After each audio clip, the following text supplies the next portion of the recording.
কিছুক্ষণ আগে এসে পৌঁছাইলাম হোটেলে। আমাদের হোটেল হচ্ছে এইটা, এই হচ্ছে হোটেল। তো আমরা মূলত অ্যাটেন্ড করতেছি যে এক্সপোটা, এটা হচ্ছে 99th অফ অটো এক্সপো। এটা চংচিংয়ের যে এক্সপো সেন্টারে, এইখানে হচ্ছে এই এক্সপোটা হবে। গাড়ি, মোটরসাইকেলের বিভিন্ন পার্টস, বিভিন্ন রিনিউয়েবল এনার্জির কোম্পানিরা এইখানে এই এক্সপোতে অ্যাটেন্ড করবে। তো আমাদের টোটাল 3 দিনের শিডিউল।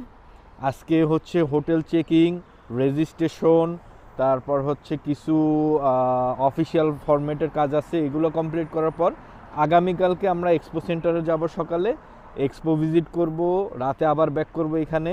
পরশুদিন সকালে গিয়ে এক্সপো সেন্টারে একটা মিটিং আছে, যেটাকে ওরা মানে বলতেছে it's a match making meeting, যেখানে বিভিন্ন কান্ট্রির ডেলিগেটসরা থাকবে আর বিভিন্ন কোম্পানিরও ডেলিগেটসরা থাকবে। তারা একটা কোলাবোরেশনের মাধ্যমে কোম্পানির জন্য একটা ফিউচার বিজনেস প্ল্যান নিয়ে আগাচ্ছে, এরকম একটা জিনিস ওরা চিন্তাভাবনা করছে। তো এই পুরো প্রোগ্রামটা আমি তুলে ধরবো ভিডিওর মাধ্যমে। আপনারা যারা আমার চ্যানেলে সবসময় ভিডিওগুলো দেখেন, আমি ইনফরমেটিভ ভিডিও শেয়ার করার চেষ্টা করি, তো অবশ্যই লাইক, কমেন্ট, শেয়ার করে দিবেন।